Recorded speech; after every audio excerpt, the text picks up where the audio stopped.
I woke up this morning in my Simon's Beauty Rest bed. I took 2 bar aspirins to clear out my head, looked down at my watch, Casio G-Shock, and pulled on my shoes, a pair of old school Reeboks. I opened up the garage and got into my Audi. My neighbor who loves Red Bull screamed howdy quite loudly. Before I left, there was a call on my iPhone. It was my brother who wanted to know had I bought that new Armani cologne. Yes, I said, and was on my way, stopping for a triple whip iced Starbucks latte. As I sipped on my coffee, I had an epiphany. I should propose to my girlfriend a diamond from Tiffany. As I stepped out, I was nearly hit by a girl dressed in Nike. Stretched across her back, just do it widely and tightly. I was amazed at how fast she was going, faster so hard. And suddenly I realized I left behind my MasterCard. Your card, Mr. Kolster, the barista did say. And that's when I realized advertising is everywhere today. Advertising is everywhere today. Welcome back after the break. I hope you're all feeling well and rested. And do remember during the presentation to ask as many questions as you want to on Twitter, and I'll try to answer them afterwards. But I'll begin with just telling you how much power there's actually in your hands. $500 billion is spent on advertising every day. And just to kind of put that in perspective, I like these small trivial facts. It's the equivalent of actually having 250 trucks loaded with $100 bills. So that's a lot of money, and that's a lot of power in your hands. The other day, Coca-Cola went out and did a 2-minute commercial where they admitted that if you drink Coke, it's going to make you fat. That said, if you don't do any sports. And I actually believe that's probably as big a confession as Bill Gates admitting, not Bill Gates, sorry, Bill Clinton confessing having sex with that woman, Monica Lewinsky. So not a big confession, but it shows something is changing, and it's definitely new tones from Atlanta. The outdoor clothing company Patagonia ran recently ads in all the big US papers trying to sell a product saying, don't buy this jacket. Must be the very first time anybody put an ad in the paper and they don't want to sell anything. Kind of like leaving the open door sign hanging while your store is closed. I think what these two stories are essentially illustrating is that something is rapidly changing in the ad world as we know it. And I think, and I was actually glad that Johan mentioned it in the beginning, the link between advertising and consumption, because advertising is driving rampant overconsumption. And I'm not going to go all and go on you and saying the world is shit and all that. I'm actually going to look at the business possibilities of that movement. And I think that advertising is in quite a prone situation because we are in the change-making business. We can make people change their mindsets and behavior. So I think we can also tell a different story about a fun, healthy, sustainable future. And the last 4 years, I've actually tried to answer this one question. We made you buy shit, but can we make the world better too? So my question, and what we're going to explore today, is really how can you positively add to people's lives? Can advertising be a force for good, and can companies be a force for good? And actually, as Johan did, let's go back in the history archives of time, because the Spanish philosopher George Sanchani, he said, if you don't know the mistakes of the past, you're doomed to repeat them. I put this ad into a modern day billboard, but this is actually an ad from about 130 years back in time. And this was about a time where Koch and Pasteur just recently discovered the link between diseases, microbes, bacteria. And that was something that William Radham was quickly to exploit. So he launched a wonder cure, the world's best medicine that could cure cancer, it could cure influenza, it could cure malaria, it could cure pretty much everything. And I think if we look at an advert like that, it seems pretty stupid, doesn't it, that people could actually believe this? But if we fast forward about 130 years, we're going to meet an ad like this that Nivea ran the other day. Now they're playing on a new recent innovation, the DNA, and a breakthrough in anti-aging. So what I'm seeing is actually advertising hasn't really changed that much the last 130 years. The main driving mechanism of most advertising is playing on people's insecurities or playing on high status. So it's about saying to people, buy this car, feel a little bit more masculine, buy this iPhone, feel a little bit cooler, or buy this new handbag, and you know, whatever they would claim. So most advertising is still playing on these insecurities, but something is dramatically changing in the advertising landscape, and that's really changing the value of your brands. It used to be in advertising that we told people why they should pay 3 times more for Coca-Cola rather than a regular Coke. That's what we were in the business of telling people. But I think that story is really dramatically changing, because consumers are no longer believing the story that Coca-Cola is essentially the happiness factory, because when they look down at themselves, they realize Coke is maybe rather the fat factory. And I actually like that in the beginning we heard about the lacking of consumer trust when it comes to internet companies, about security, privacy concerns. I think we see these scandals every day from companies, whether it's the horse meat scandal, whether it's the failing banking sector.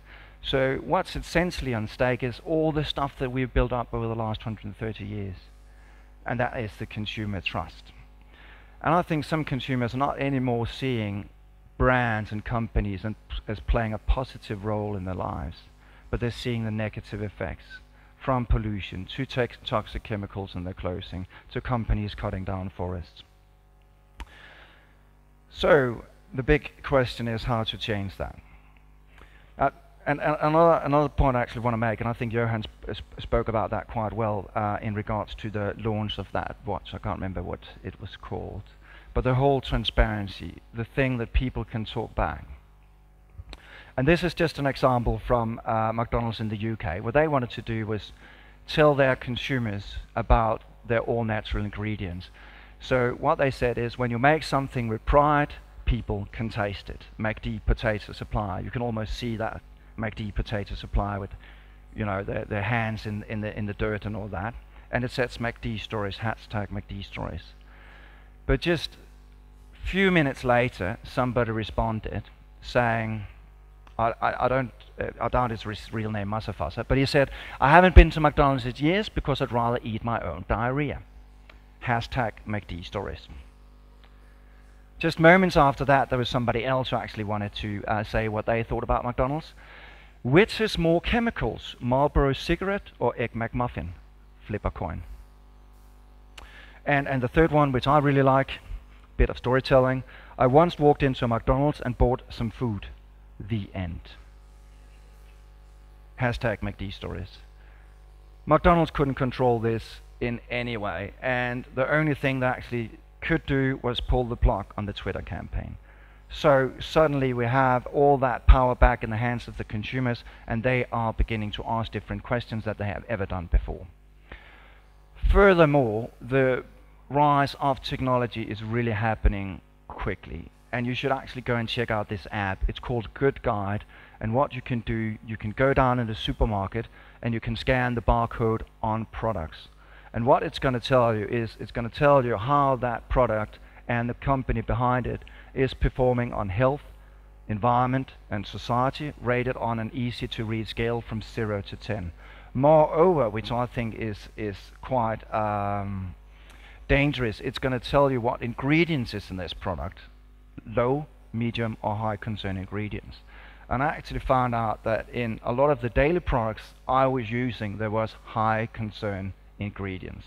And I think this is definitely going to change the shopping habits of tomorrow's consumers if you don't get that in control.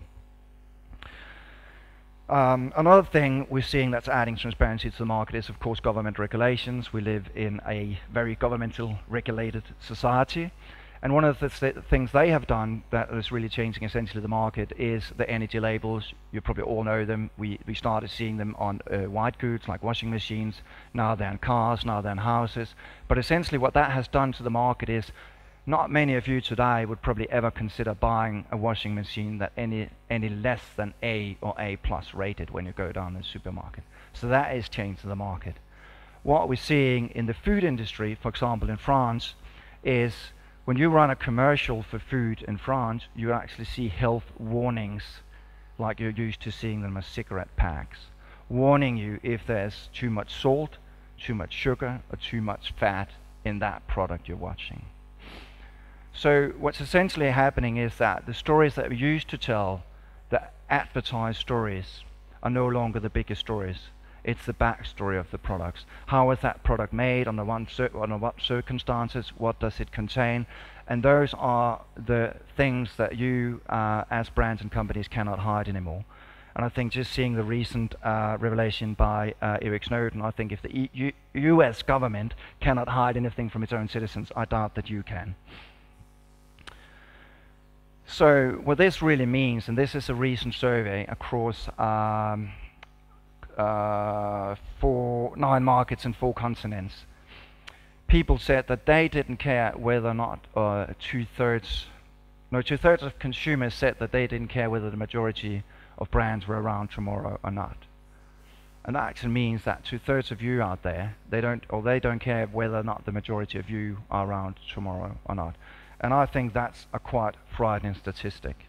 So how can we then do something about this? Either we can react or we can act, as Johan said. And I think the react way is probably the strategy chosen typically by all companies, and they're doing something like this. Or what you can do is you can act, and you can embrace that very first question I asked in the beginning. How can you positively add to people's lives? And honestly, when I go into most companies, I actually do find some very, very good stories, a treasure chest of good stories that can actually be told. And I see small and big companies all around the world actually embracing this change, going away from only looking at the brand and telling those stories that are good for brand and bottom line, but actually trying to embrace and find stories that's actually also relevant for people and planet. So it's about finding these people-centric stories. And I think we live in uncertain times, and I think brands have an excellent opportunity to use that strong relationship with consumers to tell them that everything is going to be all right, and listen to consumers' concerns and answer those questions. And I think if you can find that sweet spot between brand and bottom line and people and planet, that is what I call good advertising, and then you have a very, very powerful, caring brand story to tell. And it's also a story that differentiates yourself. Most of the time, advertising is really a beauty contest on incremental differences. Most products are essentially the same, sorry to say. Most of these ice creams would probably say, I'm the best tasting ice cream. Eat me, I'm even better tasting. I think what good advertising is actually adding to this story. And let me use Ben & Jerry's as an example. It's a company that has a long history of doing social good. Now it's a Unilever-owned company, still pursuing that mission. The first part of their mission statement reads, we want to make the best possible ice cream. But what I think is really interesting, they're saying in the nicest possible way. And they want to demonstrate that. One of the ways they have done that is that they've taken one of the most popular ice cream flavors called Choppy Hoppy, and they renamed it to Hoppy Hoppy in favor of same-sex marriage. And they did that in the States, where same-sex marriage isn't really a topic that goes down that well. What was interesting about it was that even in a competitive ice cream market, they saw a 13% sales rise. So this is a great way of actually adding a different story to your brand and a more caring story to your brand. And there's a lot of stories out there that can be told. But essentially, in the pursuit of these higher ranking stories, I do actually think that most brands can find a good advertising story to tell. But not to end up like this and seeming not transparent. I think one thing is essential, and that is being transparent, being honest, and actually acting on the things that you're saying, because else it might go wrong. But I think most brands can aim for this more world-bettering purpose, or even a lot smaller purpose. And I'm going to show you a lot of examples today on how brands are actually doing this. Puma went out in 2011, I think that was very honest of them, and said, we fucked up the planet for 145 million euros. They did that next to their annual report in 2011. You know, I don't see that many companies go out and admit something like that. And why did they do it? The CEO at that time, just inside, she said, what we cannot measure, we cannot change. And he knew that he had to change. Because the thing is, with limited resources, we cannot chase growth again and again and again. Unlimited growth based on limited resources simply isn't possible. Sorry to disappoint you on that. There's only, if all the world's resources was a glass of water, we can only drink that glass of water once. So that is essentially the challenge that is facing Puma, and that's facing a lot of other companies, the lack of resource, whether it's the resources going into mobile phones, your computers. That is an essential problem, and that's a problem that Puma wants to solve. One of the ways they've done that in a very transparent and interesting way is they launched a new collection of t-shirts. This is not the price of the t-shirt you're seeing there. This is actually the price of the environmental damage that t-shirt is doing. So you can actually go in and you can see that on the tag on that t-shirt. And since they started that journey in 2011, this was launched in 2013. The one you see to your left is the old collection. The one you see to the right is the new Encyclo collection. So they already succeeded cutting €1 of that environmental damage just by acting and doing something about it. And this of course puts a lot of pressure on all the other companies in the same industry. You might have seen this commercial, Back to the Start. It's an amazing commercial from a fast food brand called Chipotle. If you haven't seen it, go see it. It's called Back to the Start. What's essentially are telling in this commercial is why Chipotle is leaving behind the way that we used to produce food, the industrialized way of producing food. You know, having pigs in a factory, putting a lot of chemicals in our food, and they are pursuing a new way of doing fast food based on raising pigs on farms and not adding any stuff. And by telling that story and keep telling it, and this is just one example, they launched a new film recently called The Scarecrow. They've succeeded in an enormous growth rate, double-digit growth rate in the US. There are more than 1,000 restaurants now, and they're expanding into Europe. And what I think is really interesting about this, we're talking about an industry that has a lot of problems. We can look to McDonald's, we can look to Burger King, and suddenly a new player arrives, and they're growing very, very quickly. So this is a good way of telling a story. Some of these stories are very analog, so of course the same counts for digital. I'm going to give you another example, and I think this is really interesting. This is in the fashion industry, and I always kind of hated fashion ads because every time they have to come up with a concept or an idea, it almost seems like the idea is always find the most popular photographer at the moment and shoot a picture of the most popular model. That's kind of how fashion used to be. What Levi's is doing, and they've done that 2 to 3 years, and you probably noticed that on their store windows as well, they launched a waterless campaign. So they want to minimize their use of water, but they're also inviting consumers on board that journey. One of the things, of course, asking people to do is wash their jeans less.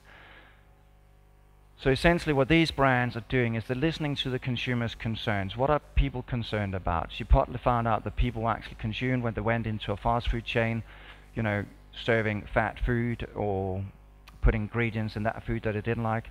Levi's is doing the same thing. Unilever got a brand called Lifebuoy. It's a brand of soaps. And what I think is really interesting about this is that they're speaking up for improving hygiene in the third world. So during a Hindu festival attended by millions of Hindus, they actually stamped "wash your hands" on these roti breads. And it seems like a very, very simple thing to do, but any of you who traveled in the third world knows that there are really some issues that needs to be fixed, and Unilever is taking this upon them to fix. So I think this is a great way of actually showing how a brand can play a positive role in people's lives instead of just competing on trying to tell why their hand soap is a little bit more creamier or a little bit better smelling or whatever they can come up with. Most of you know the beer brand Corona, right? You know, connected with summer and fun at the beach, something that's pretty far away right now in the coldness of Malmö. But what that brand did, and I think this is really nicely linked to the essence of that brand, beach and summer. They asked people to clean up the beaches from garbage in Spain, and they created the world's first hotel built out of garbage, and made a lot of celebrities and other people actually stay in this hotel, and it created a lot of social media discussions and people tweeting about this.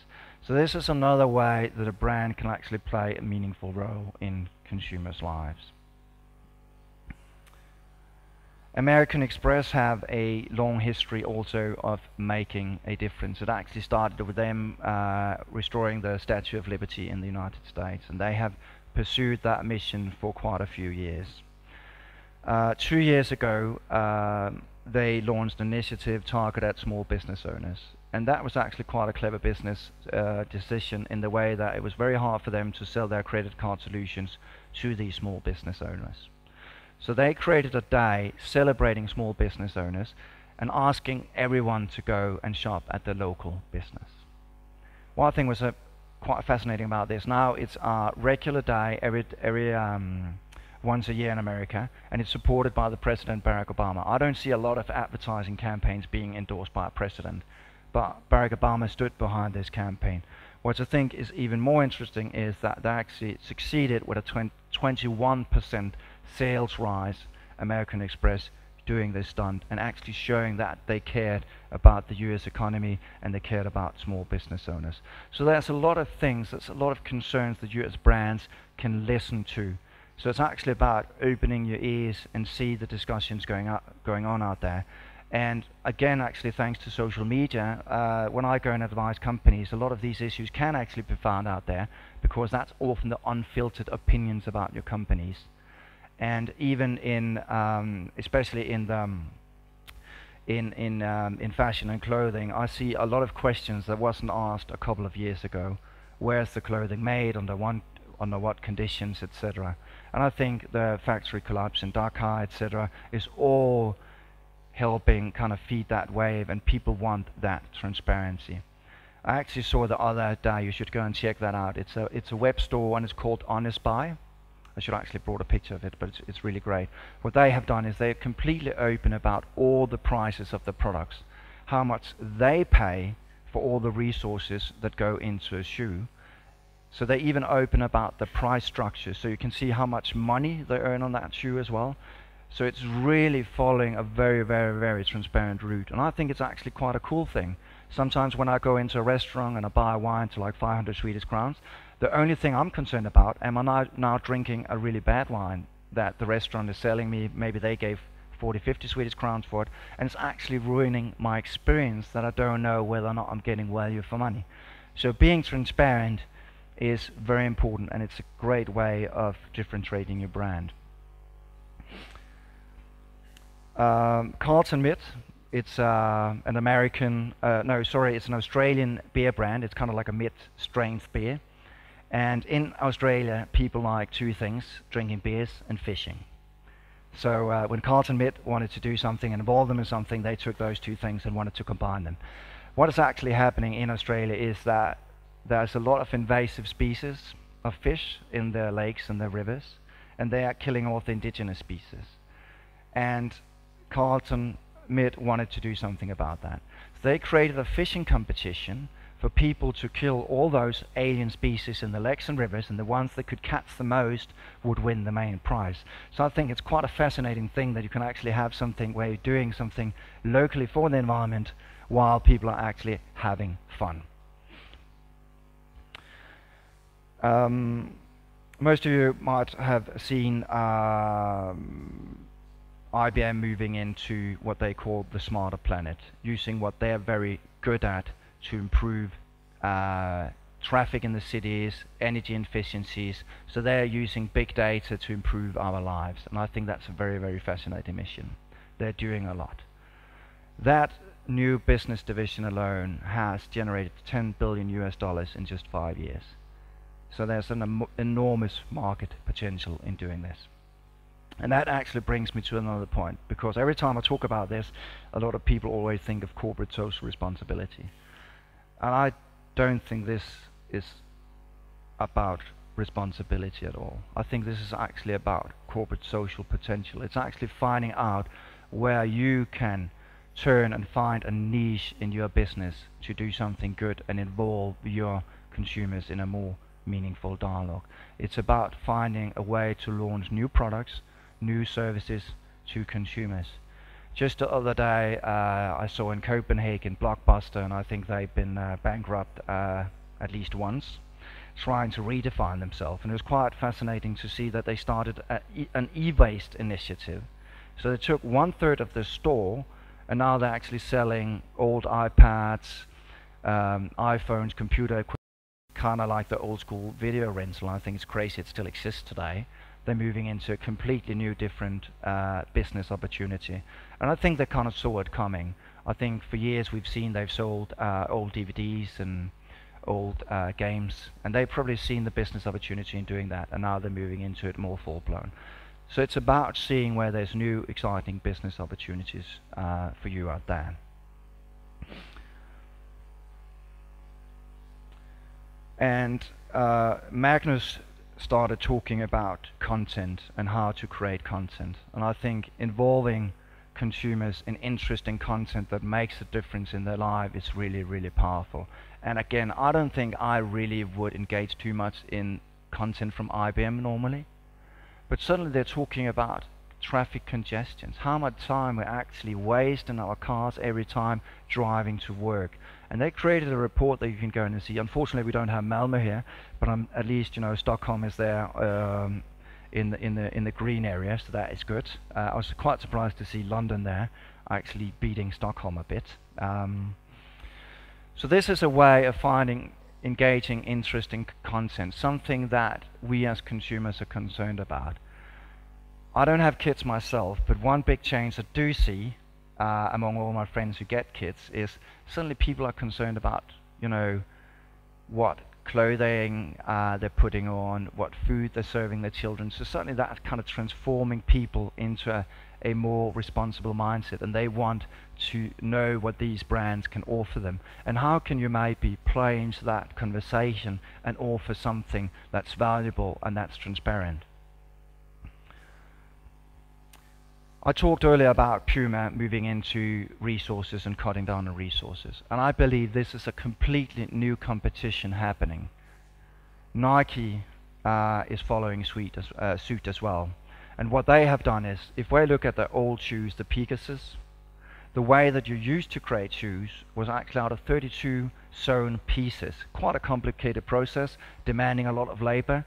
So no wonder that Nike actually put that production to Bangladesh. It also demanded a lot of resources. The Pegasus shoe demanded about 290 grams. But now they came up with this new exciting innovation, and you've probably seen it at stores already, the Flyknit shoe. It's almost like a mess they created, and it only demands 2 pieces to be sewn together. It's a complete new way of creating a shoe, and they're cutting down on resource use as well, and actually selling that shoe to a much higher price. So if you're in that market and you're competing against a company like Nike, you better do something about it. I don't want to be Adidas not following suit because rising resources prices, that's going to pressure that company. And also I think one other interesting thing is just the amount of labor cost that's cut down doing this shoe. I would actually hope that they would move their production to the US now. They could afford it. So essentially this is about thinking differently about how we innovate and how we see potentials in the market space. And I found these 2 examples from the very same company, because what we need to choose is we have always tried to create once in the industry, getting people to believe why they need our products. We never really asked ourselves, why should people actually buy it? What meaningful difference should my product, should my service have in people's lives? So it's about making things that people need. And how Kraft did that was they launched a biscuit, started in Indonesia, now moving across Asia. And they added, and it's so simple, they added 6 essential vitamins and 9 essential minerals. And that way they can actually fight malnutrition, which is a huge problem in a lot of Asian countries. So they're moving away from something I just think is brilliantly stupid, creating a tube with cheese, a squeezable tube with cheese. How stupid is that product? But if you market it enough, I'm sure you can sell it. If you convince people enough that they need a squeezable bottle with cheese, of course you can sell it.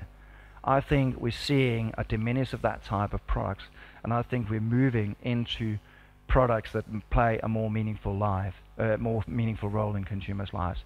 And I think if you just take a look probably in your cupboards, how much clothing you got, how much electronics we got. The other day I actually counted, I had 7, or what are these players you actually had from Apple at one point. What were their music players called? Huh? iPods, yeah. I had 7 iPods lying at home, and I'm never using them anymore. Now I listen to music on my iPhone or on my computer. So look at all the stuff you got at home and see how much of it is really playing a bigger, more meaningful role in your lives. So essentially, I see a shift happening. Still 99% of the advertised messages out there still say, you know, buy more stuff. They're telling us to buy these pants, and we might get lucky and get laid by that girl because she suddenly finds us so attractive because we bought these very, very nice pants.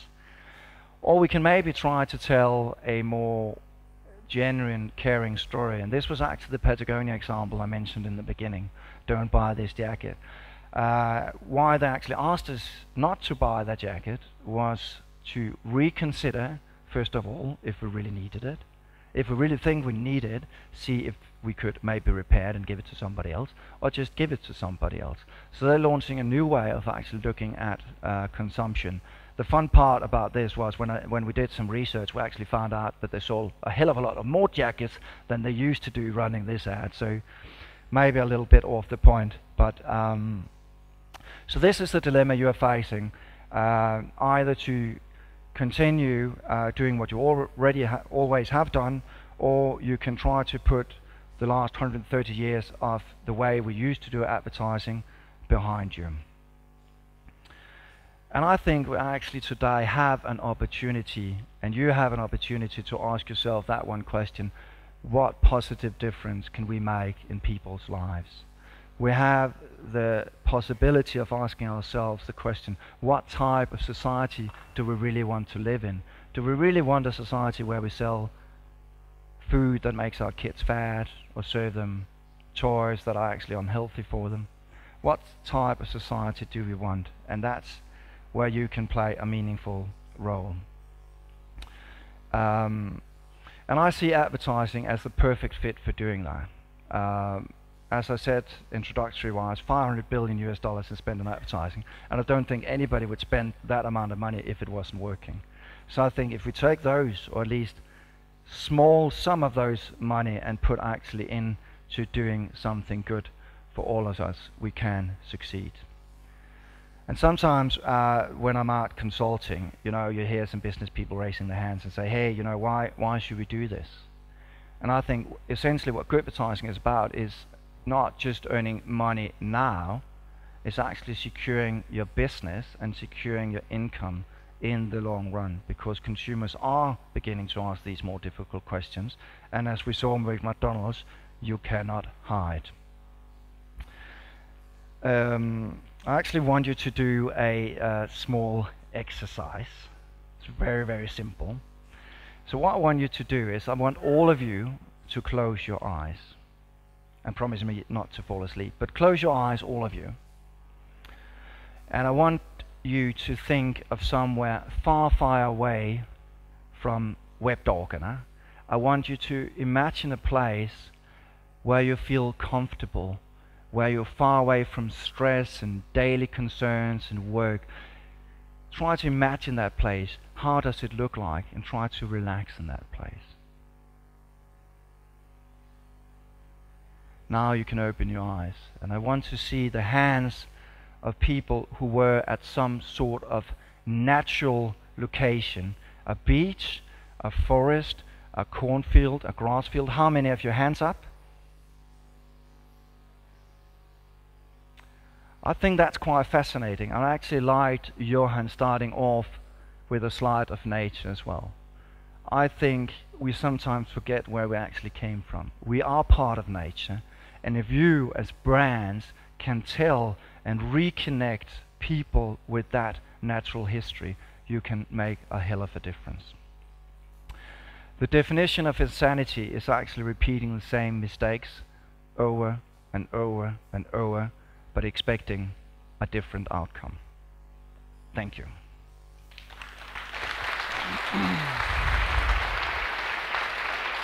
Great. Thank you.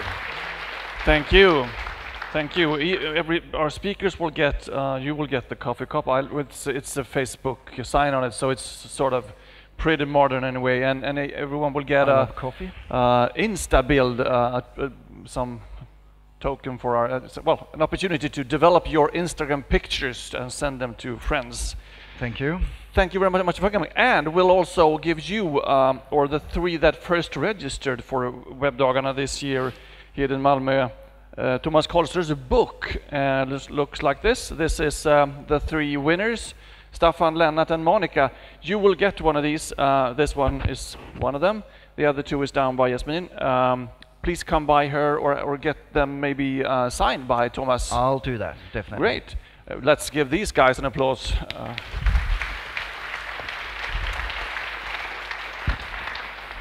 I'd like to, just a few thoughts or maybe questions. Is it obvious what is good? Isn't good a term that could be interpreted in different ways? Let's give it. I'll have an example. One is when you mentioned Starbucks.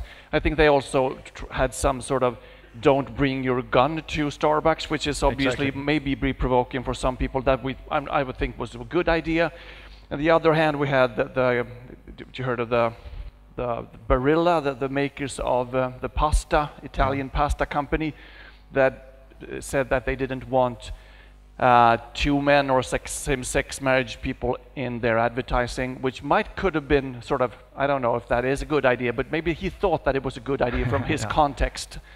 Okay, isn't this sort of a question also about values and maybe could be different in different situations? I actually don't like it too much to be about values, good or bad, because it often happens to be morale, and I think morale and the definition of good as bad is really what have scared most companies away from actually doing something in this field, I think. I think it's actually about seeing where you can play that meaningful role in people's lives and not being that, almost call it the mother role. You know, we all hated when our mothers came in and say, flick the lights off, and you know, that's not a very interesting, attractive, sustainable story to tell. So I think it's about finding these more interesting stories where you don't feel like you're being told off by your mum. So I don't think it's about morale and being good or bad. But isn't it about values? Isn't it about sort of the essentially it's about values and of course the purpose of the company, but I think if you need to kind of start as a company that hasn't done a lot to begin with, I think it's about coming clear about the mistakes that you have done in the past, like we saw with Puma. Admit what you have done and put forward that goal and say, we're not perfect. Nobody likes anybody who's perfect. We're not perfect, but we're working towards this goal. We're not good today, but we're working towards probably a better self for our company today. So I think that's probably the perspective that I like to add to it. Great. My second question is around the nature of internet. It is around transparency, which is the point that you're making. Yeah. The other point comes with the transparency also the question of cost and the price of things, which is driven down, and we see that internet is sometimes a tool also for reducing cost and buying the most cheapest things. Do you think that there is a conflict between those two things, where you would buy the cheapest things in as efficient as you can, and at the same time try to sort of enhance a better life and better environment? I think it depends on where your brand is at in that sphere. I think if you are a high quality brand, I think the more transparent you are and the more you can actually formulate some of the concerns that is involved with sometimes being a lower price brand, I think that's a good way of doing it, and I would advise you to go and see Honest Buy. It's a good example of how you can actually be more transparent as a e-retailer and actually gain something from that. Okay, great. Any questions or comments on Twitter, Linus? Okay, great. Just take it away. There you go. Yeah. So we got some comments and some questions. A lot of people tweeted images of the campaigns that you showed, calling them brave. So one question that would lead to, what does it take to, how brave do you need to be as a company to admit mistakes and take responsibility for them, like the ones you showed? How big need they to be? How brave do you need to be? Okay. How brave do you need to be? I think I think Johan put a very good adaptation curve up there earlier, and I think that counts for Goodvertising as well. It depends on where you are and whether or not you want to be behind or before that curve. I see the market is maturing in how to communicate these aspects at the moment, and I think why people were scared early on from greenwashing and all of that was because they didn't do it in the right way. And I think always people will forgive you if you go out and you're honest and you say, we did this and we want to improve that. It can never backfire. What I think backfires is when you try to hide something, or when people are actually pointing fingers that you're still trying to hide something. I think that's the route that you definitely shouldn't take. I think most companies can do it tomorrow and take that first step. Even that you're not even close of being there, you can still say, this is a journey and we want to arrive at this goal. So put up a goal, and I'm sure you can succeed. Great. Will you be around during the day? Maybe stay for lunch? Yes, I will. So please come over to me and ask questions if you do have any. Thank you. It was a pleasure having you here. Thank you very much. And a big hand again. Thank you.